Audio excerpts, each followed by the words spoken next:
Hey, what's up? You're listening to the Hangout. It's xeserox with you, and I am sitting with a guest this week. This week we have Ewan Parry of TALANAS. Let's talk about the band. Who's all in the band? How'd you guys meet up? You know, the usual, how'd you get all together kind of thing. Well, it's quite a long story, really. I mean, I've known Joe, who's the drummer.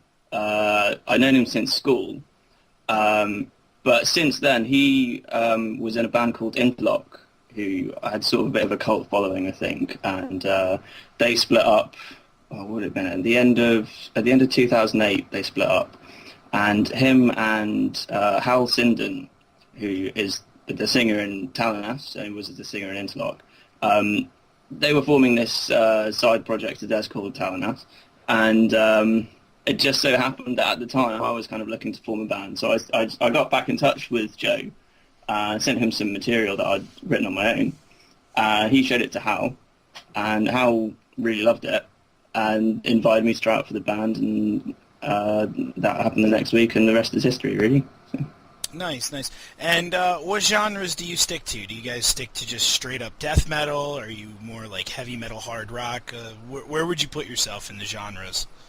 It's definitely not just straightforward metal, really. It's quite a mix of influences. I mean, it's definitely based quite heavily in death metal. You know, we're quite sort of influenced by, you know, like a mix, like some sort of old school kind of like Morbid Angel kind of early '90s stuff, and some more modern stuff. But occasionally it'll stray into sort of the more kind of, I guess you'd call it progressive kind of territories with some kind of other influences, you know, sort of 70s prog influences, or something completely unexpected, like sort of, you know, 80s kind of sound or whatever.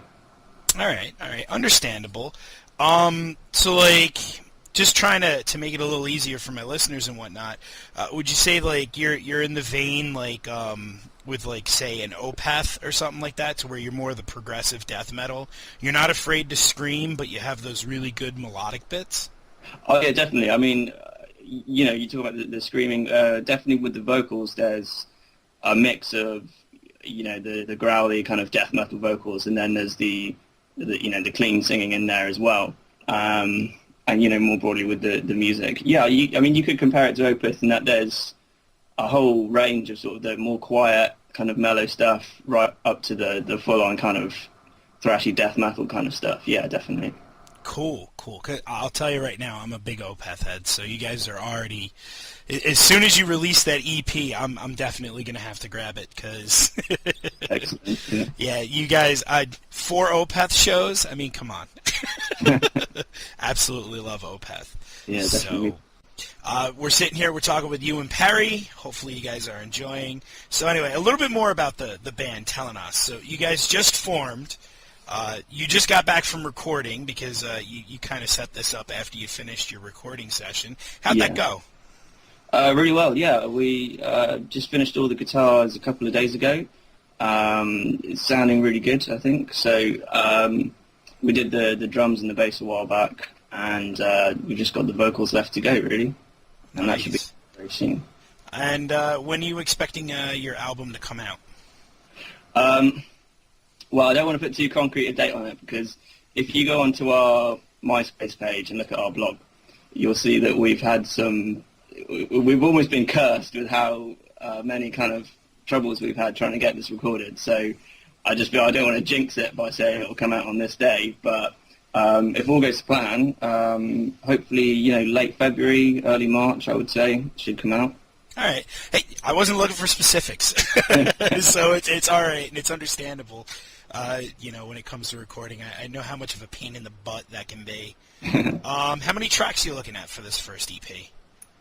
It's going to be 3 tracks, and should be, I think it's about 15 to 20 minutes in total, because there's a couple of sort of mid-length kind of tracks, and then the last one's a bit of an epic. Cool. Are you guys playing any gigs yet? No, we haven't got anything booked yet. As soon as the EP's out and we've got material to show to people, then obviously we can send it out to promoters and stuff and start booking gigs. Cool. and then hopefully I'm guessing here. I know you guys are brand new, and I'm asking a lot of tough questions here on you, but you have more than 3 tracks worth of material. I'm hoping, right? Oh yeah, definitely. I mean, in the time it's taken us to do this EP, we've actually got to the point. It's taken us so long that we've actually sort of started writing our first album. So we've got a few tracks for that as well, which have come along quite well. Cool. Always good to hear. Always good to hear. All right. So now on to the tough questions. You ready? Sure, yeah. All right. Very first one. This always comes from all of my audience members. They always ask this of any band that I have on here. Who are your influences musically? Musically, we're all really big into I don't know if you've heard of them, a band called Akakoka. No, never heard of that. No, they're a British band, kind of death metal band. Check them out. Like with the full range of kind of metal, we really like sort of everything from like early 90s death metal. Like I mentioned Morbid Angel and stuff like that earlier. Suffocation I love.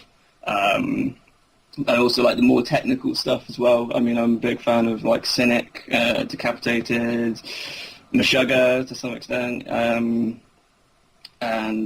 yeah, I don't know, like the full range of metal. And I mean, outside of metal, we're quite big into our sort of like 80s bands, like Fields of the Nephilim, Sisters of Mercy, Killing Joke, that kind of thing. So a lot of the old 80s goth metal, or goth music, if you will. Yeah, if you want to call it that. I don't think they like being called that, do they? But they're not here to yell at me, so I'm not going to worry about it too much. Definitely not going to worry about it. Do a lot of these bands, does their influence show in the music that you're recording? Definitely, yeah. I mean, especially Akakoka. I mean, we're greatly indebted to them for our style, I think. But yeah, I think hopefully people will recognise sort of elements of all these different bands. I mean, I hope that the influence is clearly there, but it's not derivative of anyone. If you see what I mean. Yeah, I do. Yeah. Now, not only are people influenced musically, but also not musically we're influenced. We're influenced by things in everyday life. Are there any influences that are appearing on your album that are not musical? It's an interesting question.